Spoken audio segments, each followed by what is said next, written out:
একদিন আলু আর পেঁয়াজ একসঙ্গে বাজার থেকে বাড়ি ফিরছিল। ঝুড়ির মধ্যে তাদের মধ্যে ঝগড়া শুরু হলো। তোমার আর কিসের দাম পেঁয়াজ ভাই? আমি কিন্তু সব তরকারিতে সবার আগে যাই, সবার পছন্দের খাবারে আমার নাম, আর তুমি শুধু চোখে জল আনতে পারো। হে আলু ভাই, দাম নিয়ে বড়াই করো না। আমরা না থাকলে কোনো তরকারি স্বাদই হয় না। আমার ঝাঁজ ছাড়া রান্না কল্পনাও করা যায় না। এতক্ষণে ঝুড়ির এক কোণ থেকে লাউ টকটকে আওয়াজ দিয়ে বলল, তোমাদের ঝগড়া থামাও। বাজারের সবজিওয়ালা হাসছে, মনে হয় আমাদের নিয়ে কিছু বলছে। আলু আর পেঁয়াজ চুপ করে শুনতে চেষ্টা করলো।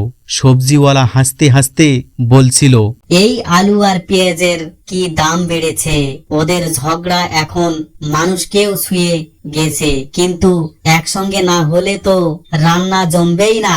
এ কথা শুনে আলু আর পেঁয়াজ নিজের ভুল বুঝতে পারলো। আলু বলল, পেঁয়াজ, তোমার ঝাঁজ ছাড়া আমি সাদামাটা।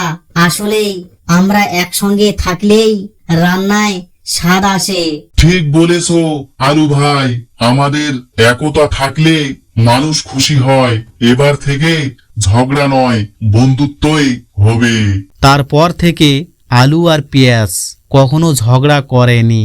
তারা জানতো একসঙ্গে থাকলেই তারা সবার পছন্দের হয়ে ওঠে, আর বাজারে ফিরে গেলে সবজিওয়ালারা তাদের নিয়ে গল্প বানিয়ে হাসতো। বন্ধুরা, ভিডিওটি যদি ভালো লাগে ভিডিওতে একটা লাইক করবেন, আপন বন্ধুদেরকে ভিডিওটি শেয়ার করবেন, চ্যানেলটি সাবস্ক্রাইব করতে ভুলবেন না। চ্যানেলটি সাবস্ক্রাইব করে পাশের বেল আইকনটি অন করে রাখবেন, যাতে পরবর্তী ভিডিও ছাড়ার সঙ্গে সঙ্গে আপনাদের কাছে নোটিফিকেশন পৌঁছে যায়। পুরো ভিডিওটি দেখার জন্য আপনাকে অসংখ্য অসংখ্য ধন্যবাদ।